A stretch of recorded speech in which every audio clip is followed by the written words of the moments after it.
If you are planning to study in Australia 2026, then you have to start preparing for it now. That's why in this video we'll discuss about document checklist of Australian student visa, how to avoid common mistakes, and how much funds you need to require for Australian student visa.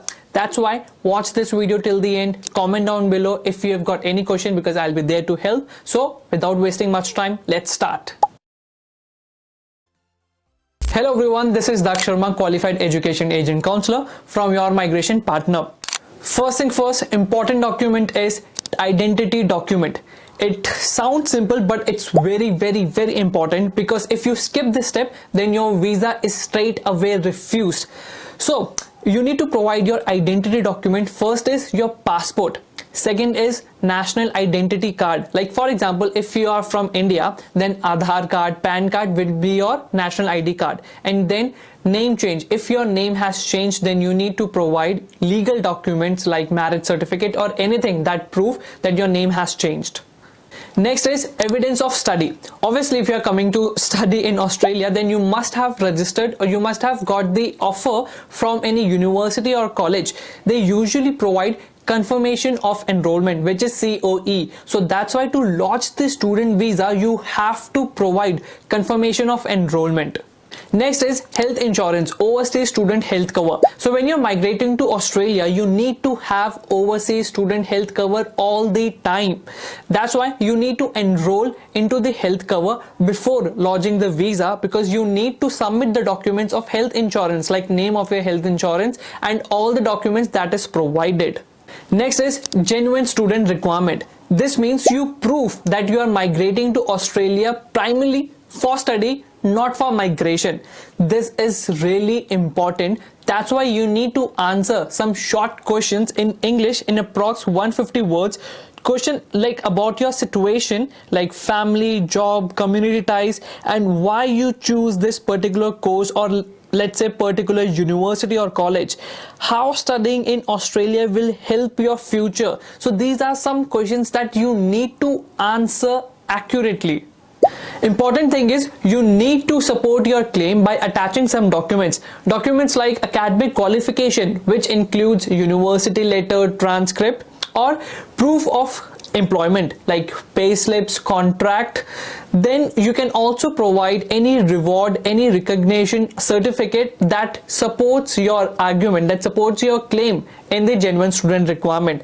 But please note, don't just copy answers from Google, ChatGPT or anywhere, because immigration department is very smart. It can pick the similarities and it needs to be genuine. It needs to be according to your situation. So don't copy and paste.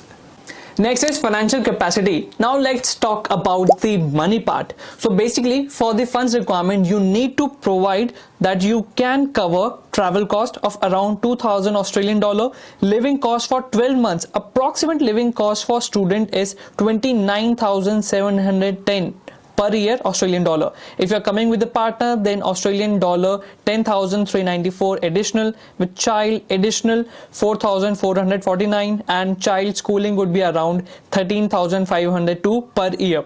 Also, you need to show that you can cover tuition fees for 12 months, schooling cost for any kids coming with you, and you can show these proof by bank statement or education loan documents, scholarship, or proof your parents or partners earn at least 87,556 per year Australian dollar single, and if you're bringing family, then Australian dollar 102,500.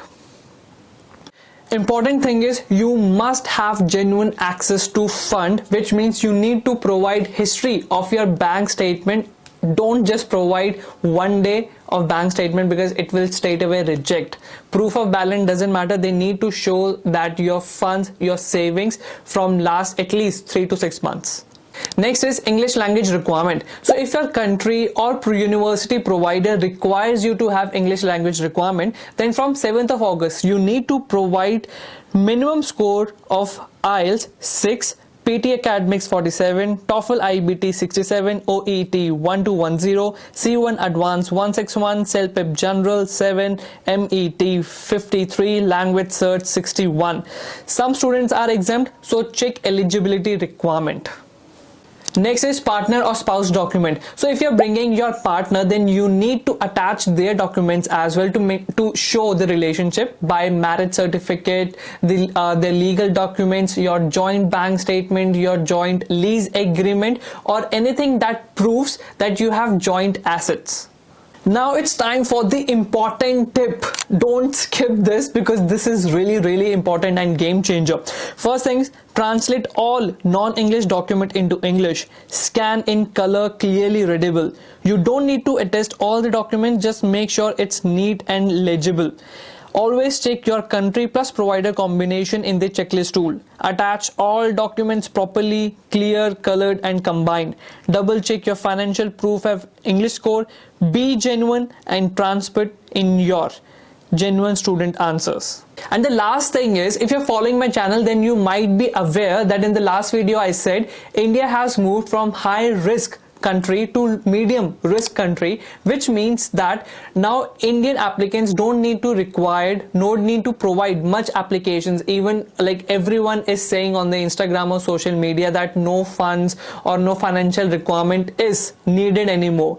But please note, even though it doesn't say in document checklist, but still visa officer or university has right to ask you these documents. So it would be good to arrange this document beforehand, because if visa officer asks you for these documents, then it can delay your visa outcome. So it's better to prepare before lodging the visa.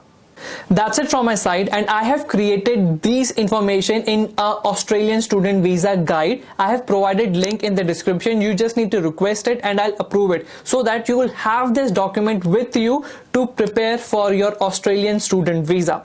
Again, if you have got any question, feel free to comment down below. Like this video, share it with your friends and subscribe to this channel. Thank you so much for watching this video, and I'll see you guys next time. See ya.